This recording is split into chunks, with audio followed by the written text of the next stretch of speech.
Hello बच्चों, start करते हैं तीसरा लेक्चर अल्कोहल फिनॉल ईथर का। इसमें हम बात करेंगे केमिकल प्रॉपर्टीज़ की। तो केमिकल प्रॉपर्टीज़ में मैं अल्कोहल को रिएक्ट करा रहा हूँ कार्बोक्सिलिक एसिड से, जो हमें देगा एस्टर। देखो कैसे।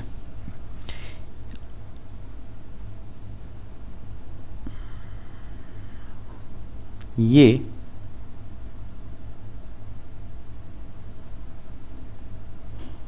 R-COO के साथ जाके बनाएगा R-COOR और पानी बाहर।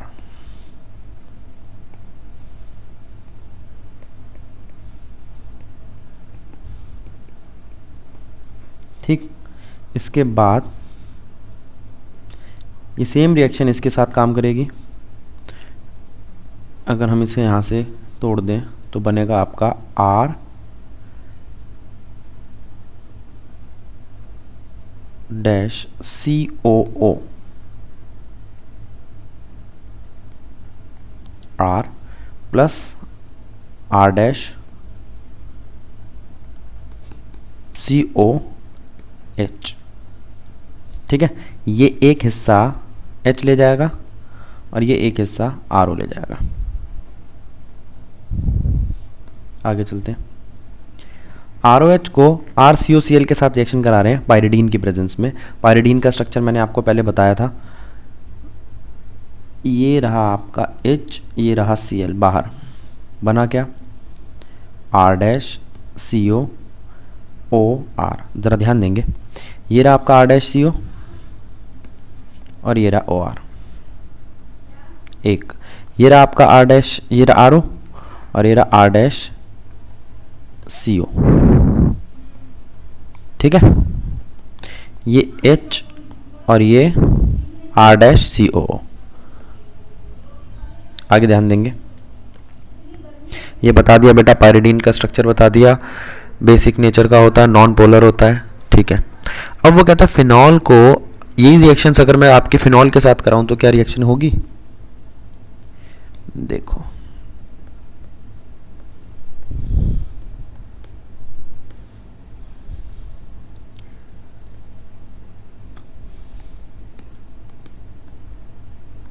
H2O बाहर,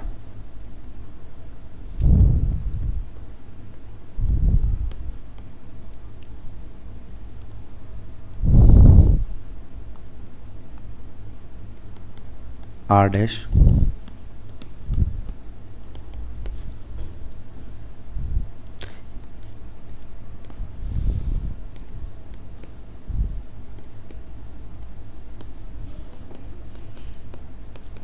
ठीक है।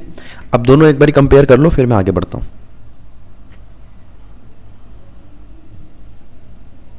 चलें आगे। ये एनसीईआरटी से लिया है बेटा, देखो क्या कहता है। The reaction with carboxylic acid and acid anhydride is carried out in presence of small amount of concentrated acid. इस बात पे ध्यान दो। द रिएक्शन इज रिवर्सिबल, ये रिएक्शन रिवर्सिबल है, and therefore water is removed as soon as it is formed. ये question आता है कि प्रोडक्ट से वाटर क्यों रिमूव किया जाता है। ये रहा आपका H2SO4 H आयन के तौर पे दिखा रखा है, और ये H2O वो कह रहा है रिमूव करते रहो। क्यों? तो लास्ट ईयर हमने ली चैटलियर प्रिंसिपल में पढ़ा था कि अगर कोई रिएक्शन इक्विलिब्रियम पर है, मैं इसको इक्विलिब्रियम पे दिखाने के लिए रिवर्सिबल रिएक्शन, एक मिनट रुको, रिवर्सिबल रिएक्शन के सिंबल के साथ दिखा देता हूँ। देखो, तो ली चैटलियर प्रिंसिपल कहता है अगर आप प्रोडक्ट की कंसंट्रेशन कम करोगे, इसको रिमूव करोगे, तो रिएक्शन आगे बढ़ेगी। अगर आप प्रोडक्ट की कंसंट्रेशन कम करोगे तो रिएक्शन आगे बढ़ेगी। आगे, the reaction with acid chloride is carried out in presence of base pyridine. अब यहाँ पर वो ये पूछना चाह रहा है कि भैया आपने ये बेस पायरिडीन क्यों यूज़ किया, जिससे वो HCl जो निकला है उसको न्यूट्रलाइज कर सके। यहाँ पर HCl रिलीज होगा। देखो ये बताया था ना, मैंने मार्क किया था। ये लो, रुको पहले इसको रब कर देता हूँ। HCl देखते हैं हम कहाँ से रिलीज़ हो रहा है आपका। ये रहा HCl। अब ये जो HCl आपका रिलीज़ हो रहा है, यानी कि ये, इसको भी रिमूव करो। कैसे? बेस डाल के। बेस क्या है आपका? पायरिडीन। वो इसको न्यूट्रलाइज करेगा। मैंने बताया था पायरिडीन नॉन पोलर नेचर का होता है और बेसिक नेचर का। आ जाओ। As to neutralize the HCl which is formed during the reaction, it shifts the equilibrium to the right hand side। ये इक्विलिब्रियम को राइट हैंड साइड पे शिफ्ट कर देता है। और ठीक है, अब जो नीचे वाला है ये क्या है? एसिटाइल ग्रुप हम इंट्रोड्यूस कर रहे हैं, यानी कि एसिटाइलेशन कर रहे हैं सैलिसिलिक एसिड में। लेकिन आप कहोगे भैया सैलिसिलिक एसिड नई टर्म कहाँ से आई? ज़रा ध्यान दो। यहाँ मैंने बताया आपको सैलिसिलिक का मतलब है ऑर्थो पोजीशन ऑफ फिनॉल। ठीक है, आपको ये बेंजीन दिखाई दे रहा है, इस बेंजीन पे OH लगा हुआ है, उसकी ऑर्थो पोजीशन ये होगी या ये होगी। किसी एक पोजीशन पे आप एक कार्बोक्सिलिक एसिड या जो भी एल्डिहाइड रखना चाहो एल्डिहाइड, तो ये जो चीज़ बनेगी ये क्या बनेगी? ये बनेगा सैलिसिलिक एसिड।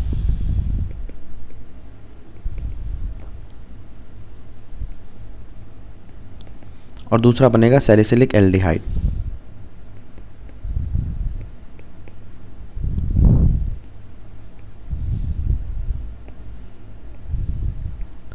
ठीक, अब वो कहता है सैलिसिलिक एसिड या सैलिसिलिक एल्डिहाइड हमने लिया, ये रहा आपका सैलिसिलिक एसिड, और उसको हमने रिएक्शन करा दिया CH3COO के साथ, तो ये आपका कंपाउंड उठ के यहाँ लग जाएगा।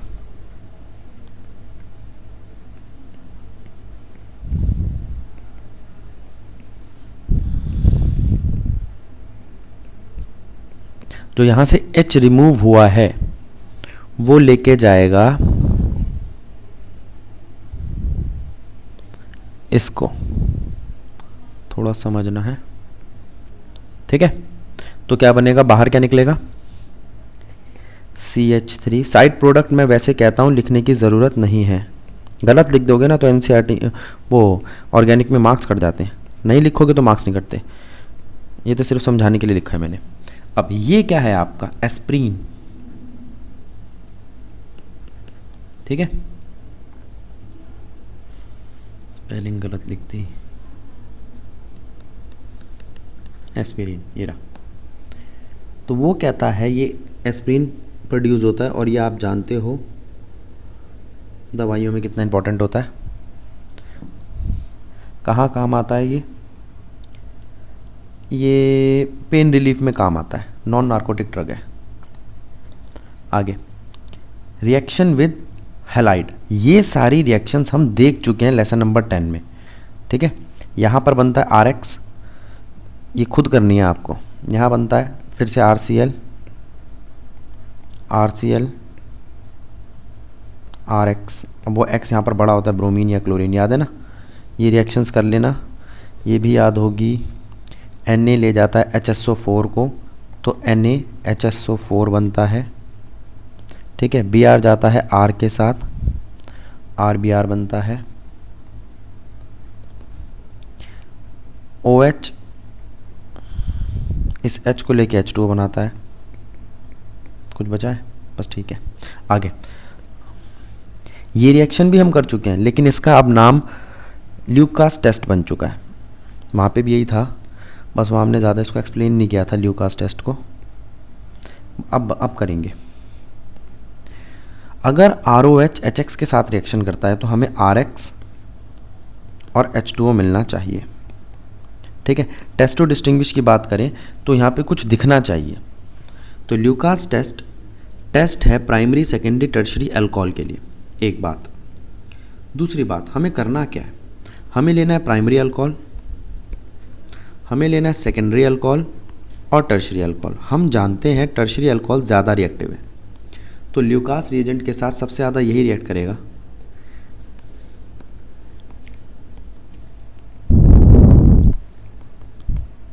और हमें देगा क्या, मैंने बताया ना टेस्ट में आपको कुछ अपीयर होना चाहिए, वाइट टर्बिडिटी।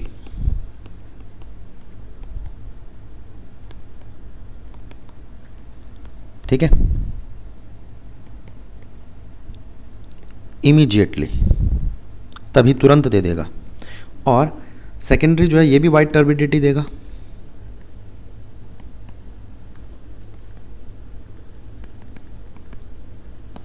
ऑन हीटिंग नहीं, with in 5 to 7 minute. Primary white turbidity नहीं देगा, मतलब ये ल्यूकास रिएजेंट से रिएक्ट नहीं करता है, हीट करने पे देगा सिर्फ ये।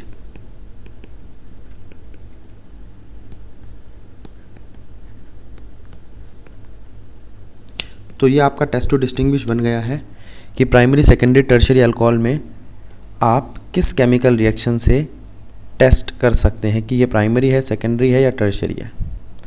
तो वो है आपका ल्यूकास रिएजेंट टेस्ट। ठीक है, एक विक्टर मेयर टेस्ट भी होता है, वो एनसीईआरटी में नहीं है।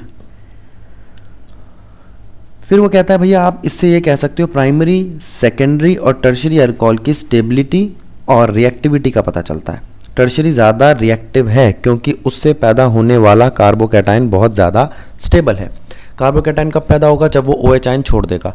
तो टर्शियरी अपना OH आयन जल्दी रिलीज करता है जिससे टर्शियरी कार्बोकैटायन बन जाए और वो स्टेबल कार्बोकैटायन होता है हाइपर कॉन्जुगेशन के हिसाब से। ठीक है, इसको आप यूँ भी कह सकते हो टर्शियरी अल्कोहल जो है वो लेस स्टेबल होता है क्योंकि उस पर स्टेरिक इफेक्ट ज़्यादा होता है, तीनों जगहों से घिरा होता है ना।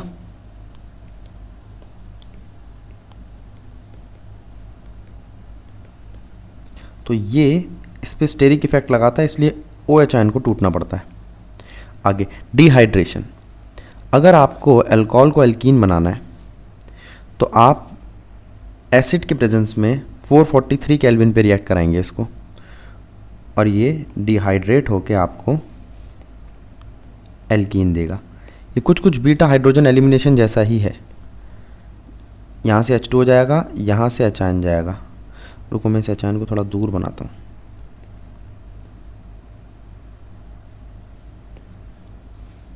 अब ठीक है, यहाँ से OH और यहाँ से H आयन, तो H2O बाहर हो जाएगा।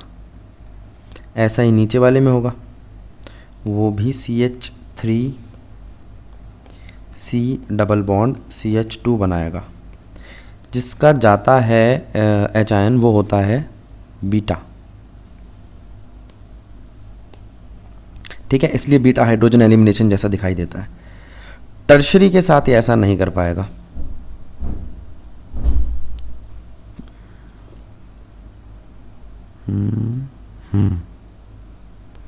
अच्छा देखो ज़रा ध्यान दो, ये तो हो गई आपकी ये रिएक्शंस 443 केल्विन पे। अब यहाँ ये क्या कह रहा है देखना, ये कह रहा है सेकेंडरी और tertiary alcohol are dehydrated under milder condition. और वो कौन है, 85% H3PO4 जो H2SO4 से कम एसिडिक है, या 20% H3PO4 एट 358 केल्विन।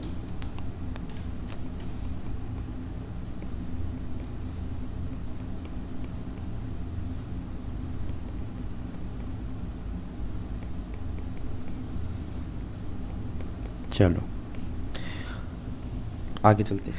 इसके बाद बात करते हैं हम ऑक्सीडेशन की। ये मैंने आपको पहले ही बताया था ये वाला टॉपिक। अगर हम हाइड्रोकार्बन का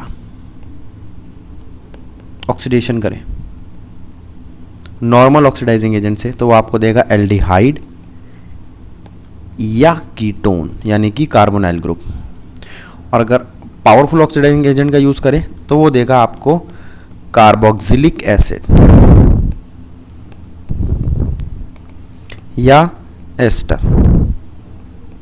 ठीक है, और वीक ऑक्सीडाइजिंग एजेंट का यूज़ करें तो वो आपको देगा अल्कोहल।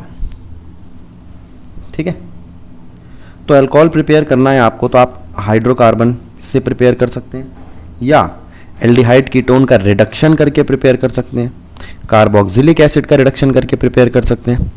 और अगर आपको अल्कोहल से प्रिपेयर करना है हाइड्रोकार्बन तो आप उसका रिडक्शन कर दीजिए, अल्कोहल से प्रिपेयर करना है कीटोन या एल्डिहाइड तो ऑक्सीडेशन कर दीजिए, अल्कोहल से प्रिपेयर करना है कार्बोक्सिलिक एसिड या एस्टर तो ताकतवर ऑक्सीडाइजिंग एजेंट यूज़ कर लीजिए।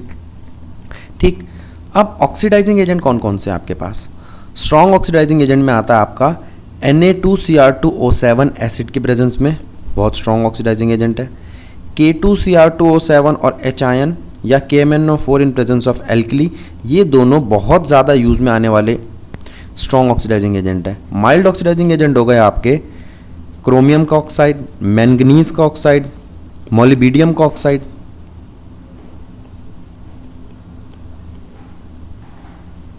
ठीक है, वेनेडियम का ऑक्साइड।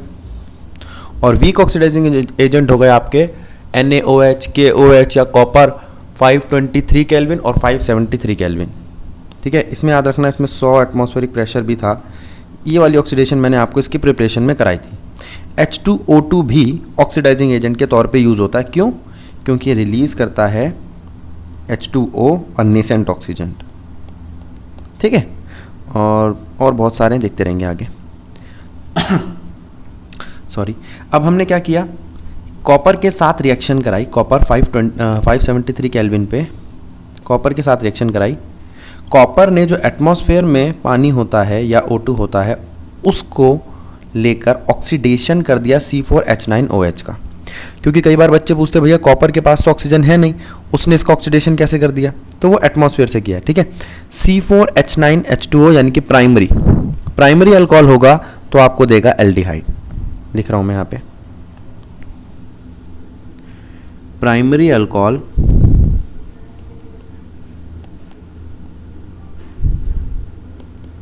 आपको देगा एल्डिहाइड।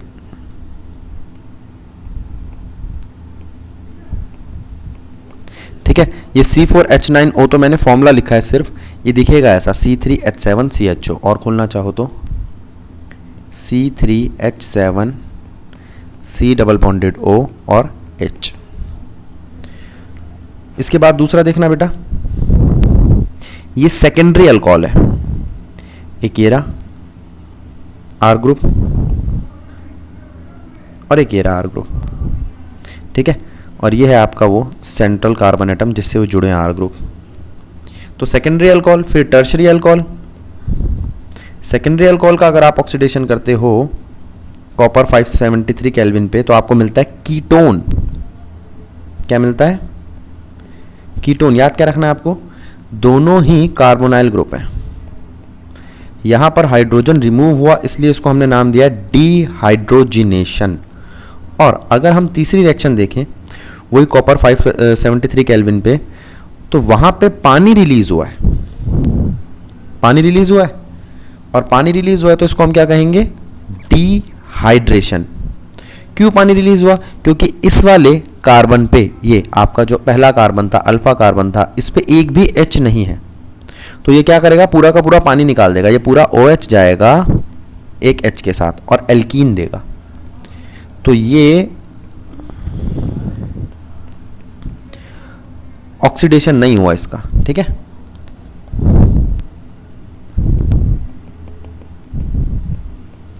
ऑक्सीडेशन ऑफ अल्कोहल की बात कर रहे हैं हम। पहला था कॉपर के साथ, कॉपर 573 केल्विन। दूसरा, अच्छा, अब अल्कोहल से एल्डिहाइड और कीटोन बनाना हो तो हम इसके लिए यूज़ करेंगे माइल्ड ऑक्सीडाइजिंग एजेंट आपका CrO3 इन एनहाइड्रस कंडीशन। ठीक है, जैसे ये है आपका एल्डिहाइड। कीटोन, ये देखो, ये है आपका प्राइमरी अल्कोहल, CrO3 की प्रेजेंस में आपको देगा एल्डिहाइड। और सेकेंडरी अल्कोहल,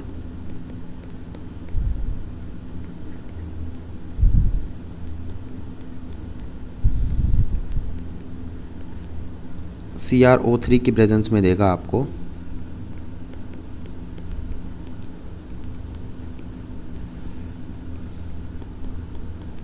कीटोन।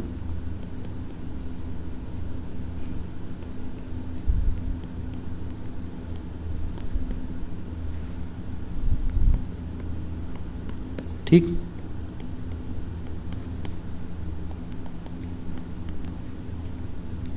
अच्छा, एक चीज़ और ध्यान दो, अगर एल्कीन या एल्काइन ग्रुप हो यहाँ पर, तो Cr2O3 की जगह हम यूज़ करेंगे PCC का।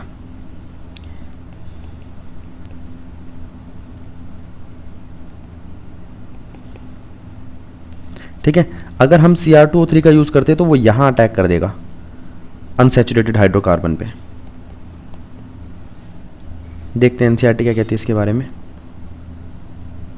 देखो, ये रहा Cr2O3 के साथ रिएक्शन। अब वो कहता है a better reagent for oxidation of primary alcohol to aldehyde in a good yield is pyridinium chlorochromate, यानी कि PCC। ठीक है, PCC का यूज़ क्यों किया? जिससे ये डबल बॉन्ड और ट्रिपल बॉन्ड पे अटैक ना हो, सिर्फ इस पोर्शन पे अटैक हो। ठीक है, आगे चलते हैं। अब अगर अल्कोहल से कार्बोक्सिलिक एसिड बनाना हो तो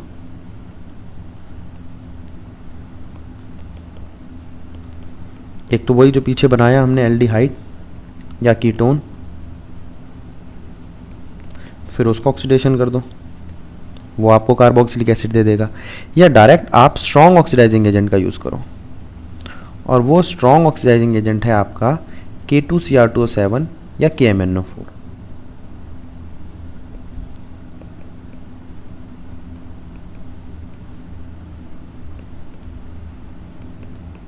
एसिड के प्रेजेंस में, या KMnO4 एल्कली के प्रेजेंस में आपको क्या देगा? Carboxylic acid.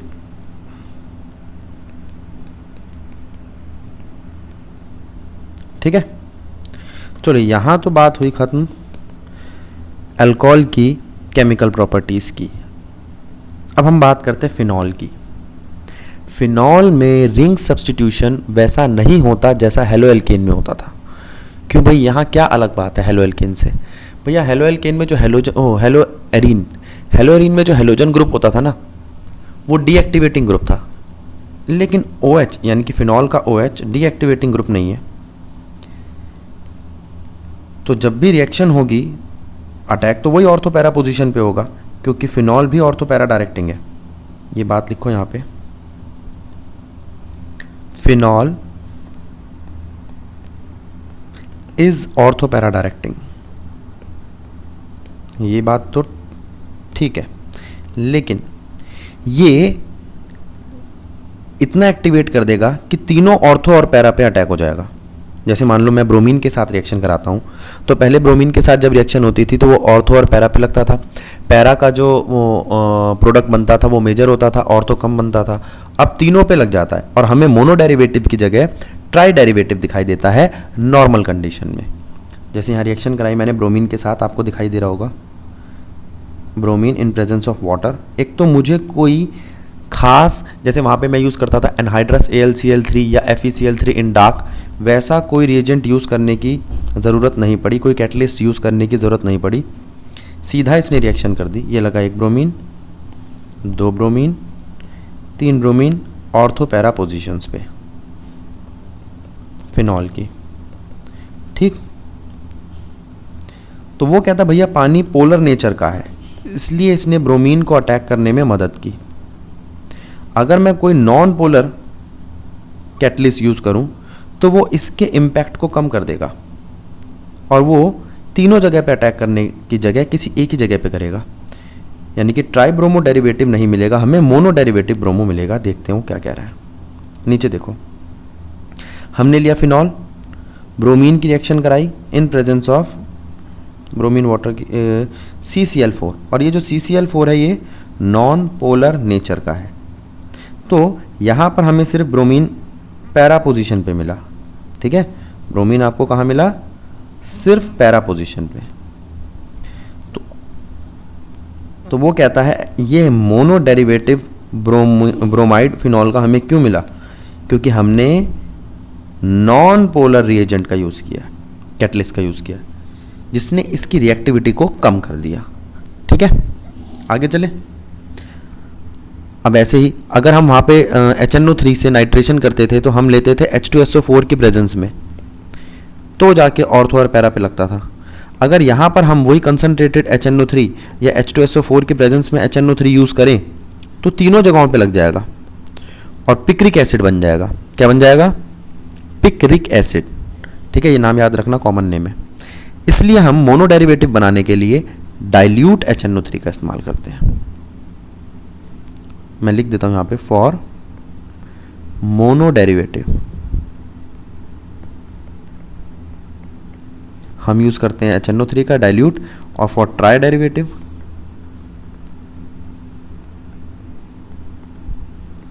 हम यूज़ करते हैं कंसंट्रेटेड HNO3 का। ठीक है,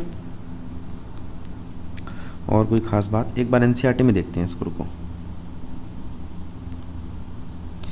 एक इस चीज़ पे और ध्यान दो बेटा सारे बच्चे।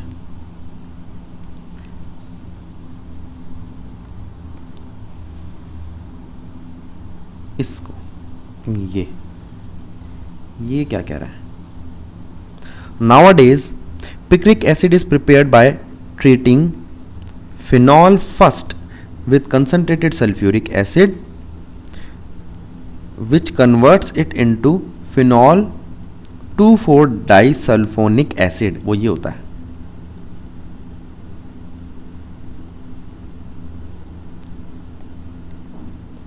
ये तो हो गया आपका फिनॉल, और ये हो गया 2,4-डाइसल्फोनिक एसिड।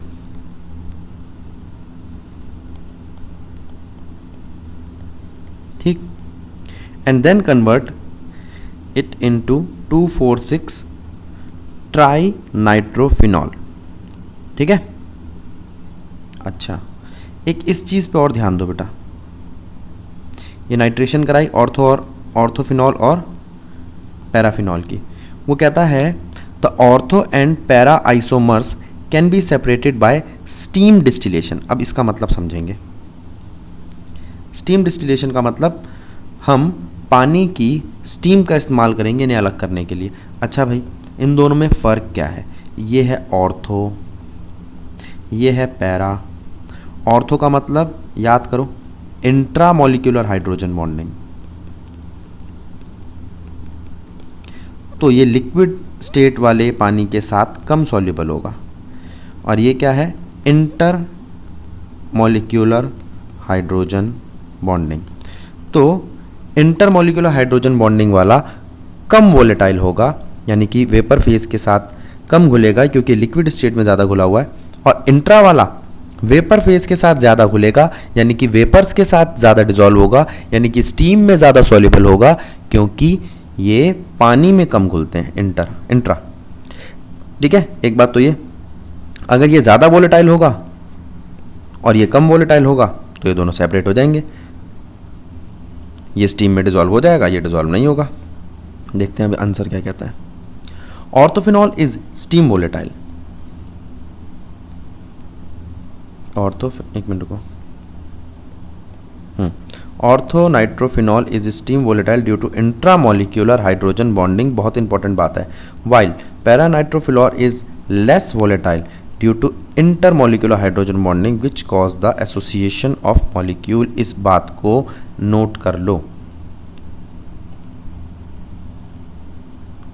ठीक है, चलो ये बात भी कर ली, अब आगे बढ़ते हैं। कॉल्ब्स रिएक्शन एक हमने पढ़ा था, कॉल्ब्स इलेक्ट्रोलिसिस 11th क्लास में। ठीक है, उसमें हम क्या करते हैं, उसमें हम किसी कार्बोक्सिलिक एसिड से एल्कीन में कन्वर्ट करते थे। ठीक है, डिकार्बोक्सिलेशन भी कहते थे उसको। हाँ, नंबर ऑफ कार्बन एटम्स उसमें बढ़ जाते थे, वो हम बाद में देखेंगे। अब पहले इसको देख रहे हैं। 11th में, हाँ 12th में रिपीट होगा वो, एल्डिहाइड, कीटोन और कार्बोक्सिलिक एसिड में कार्बोक्सिलिक एसिड की केमिकल प्रॉपर्टी बनकर आएगा। अब हम यहाँ पर ये देख रहे हैं, ये रिएक्शन तो अभी आपने स्टार्टिंग में देखी थी। फिनॉल जब NaOH के साथ रिएक्शन करता है तो ONA बन जाता है, बिल्कुल। फिर हम उसे CO2 के साथ रिएक्शन कराते हैं तो ये रहा आपका ONA और ये आ गया आपका CO2। ठीक है, अब वो कहता है Na यहाँ आ जाएगा, यहाँ का एच, ये ओ पूरा का पूरा, एक मिनट रुको, ये COON यहाँ आ जाएगा और यहाँ का HIN इस O के पास जाएगा, रीअरेंजमेंट हो जाएगा, OH यहाँ लग जाएगा, CON यहाँ लग जाएगा। मुझे Na हटाना है जिससे मैं सैलिसिलिक एसिड बना सकूँ। HCl दो, Na हटा दो, बन गया COOH, सैलिसिलिक एसिड। ये थी आपकी कॉल्ब्स रिएक्शन। एक है reamer Tiemann reaction. Reamer Tiemann reaction में हमने फिर से फिनॉल लिया, फिर NaOH के साथ रिएक्शन कराया, वो तो ON ही लगाएगा। CHCl3 के साथ रिएक्शन कराया, उसने यहाँ पे CHCl2 लगा दिया और यहाँ का H रिप्लेस कर दिया। याद रखना बेंजीन में हर कार्बन के पास अपना एक हाइड्रोजन होता है। यहाँ पर H रिप्लेस करके OH आया है और यहाँ का H रिप्लेस करके अब आएगा CHCl2, ठीक है, और HCl बाहर हो जाएगा। इसका एक Cl इसके एक H के साथ लिखना नहीं है ये। एक और भी रीज़न है जो मैं कह रहा था ना कि साइड प्रोडक्ट लिखते नहीं हैं, अब वो चेन रिएक्शन को परेशान करता है। ये जो लंबी रिएक्शन चल रही है ना, इसमें HCl दिखाई देगा, फिर टेंशन करेगा, तो इसलिए हम लिखते ही नहीं हैं। अब इसकी रिएक्शन करा दी। अब वो कह रहा है ये जो क्लोरीन है इनको हटाओ, तो हमने इसको 2 NaOH दिया, वो दोनों Na इन दोनों Cl को लेके चला गया और रिप्लेस हो गया ClOH से। जहाँ 2 OH दिखाई दे वहाँ पानी निकाल दो, निकाल दिया। पानी निकालने के बाद आपके पास क्या बचा? CHO, aldehyde. ये Na हटाना तो आसान है, HCl के साथ रिएक्शन करा दो, ये NaCl बाहर। अब हमारे पास आ गया सैलिसिलिक एल्डिहाइड। एक बात। दूसरी बात, क्या रीमर टिमन रिएक्शन से आप सैलिसिलिक एसिड बना सकते हो? हाँ, बना सकते हैं। जहाँ हमने CHCl3 का इस्तेमाल किया है उसकी जगह हम CCl4 का इस्तेमाल करेंगे। मैं रिएक्शन करके दिखा रहा हूँ, आप इसको घर पे ट्राई करना। आप यहाँ लो CCl4, जिससे यहाँ पे आएगा CCl3। CCl3 जब 3 NaOH के साथ रिएक्शन करेगा तो ये C 3 OH अपने साथ लेकर बैठ जाएगा, ठीक है, और तीनों Cl रिप्लेस हो जाएंगे। फिर से पानी निकाल दो तो यहाँ बचेगा COOH। Na को हटाने के लिए हम HCl का इस्तेमाल करेंगे। आ गया सैलिसिलिक एसिड। एक बारी देख लो चेंज क्या किया है। मैंने CHCl की जगह सिर्फ CCl4 लिया है और कोई चेंज नहीं किया। रिएक्शन देख लो, दोनों रिएक्शन इंपॉर्टेंट है, नेम रिएक्शन है, कई बार आती है पेपर में, ठीक है। आगे चलते हैं। ये आसान सी रिएक्शन है। ये रहा आपका फिनॉल, जिंक डस्ट के साथ इसकी रिएक्शन कराई, ठीक है, जिंक ले गया ऑक्सीजन, रह गया बेंजीन। ये सबसे ताकतवर ऑक्सीडेशन है। अगर मैं Na2Cr2O7 के साथ इसको रिएक्शन कराऊं तो मेरे को वो दे देता है बेंजोक्यूनोन, ठीक है। अब वो कह रहा है क्या कहती है NCERT हेलोजिनेशन के बारे में। On treating phenol with bromine different reaction products are form under different experimental conditions in presence of CS2। CS2 क्या भैया, जैसे CCl4 है वैसी CS2 है। CS2 CCl4 दोनों नॉन पोलर नेचर के हैं। ये रिस्ट्रिक्ट कर देते हैं इस ब्रोमीन की रिएक्टिविटी, और ब्रोमीन तीनों जगह अटैक नहीं कर पाता, ट्राई डेरिवेटिव नहीं बना पाता। यहाँ लिख भी रहा है the usual halogenation of benzene takes place in presence of Lewis acid such as BrF3, FeBr3 और AlCl3 which polarises the halogen molecules, जो और वो पोलराइज करता है, लेकिन ये तो खुद ही पहले से पोलराइज्ड है। In case of phenol the polarization of bromine molecule takes place even in absence of Lewis acid. It is due to the, ये आ गया आपका answer, it is due to the highly activating effect of OH group attached to the benzene ring. Clear? When phenol is treated with bromine water, 2,4,6-tribromophenol is formed as a white precipitate, which is 2,4,6-tribromo phenol. ठीक है, तो भैया try derivative को अगर आप नहीं चाहते, mono derivative चाहते हो, तो आप यहाँ वाटर की जगह क्या इस्तेमाल करोगे, नॉन पोलर सॉल्वेंट जैसे CS2 या CCl4। आगे चलते हैं, जो उसकी पोलैरिटी को कम कर दें। ये वाली बात मैं आपको बता चुका हूँ, बहुत इंपॉर्टेंट टॉपिक है। अच्छा, इसको और देखो बेटा, वो कहता है अगर ऑर्थो पोजीशन पे कोई बैठा है, मेरी बात सुनना, ऑर्थो पोजीशन पे कोई बैठा है फिनॉल के ऑर्थो पोजीशन पे, और वो उसके साथ अगर हाइड्रोजन बॉन्डिंग कर रहा है तो वो बनाएगा intramolecular hydrogen bonding. Intramolecular hydrogen bonding का मेल्टिंग पॉइंट, बॉइलिंग पॉइंट कम होगा, लो बॉइलिंग पॉइंट।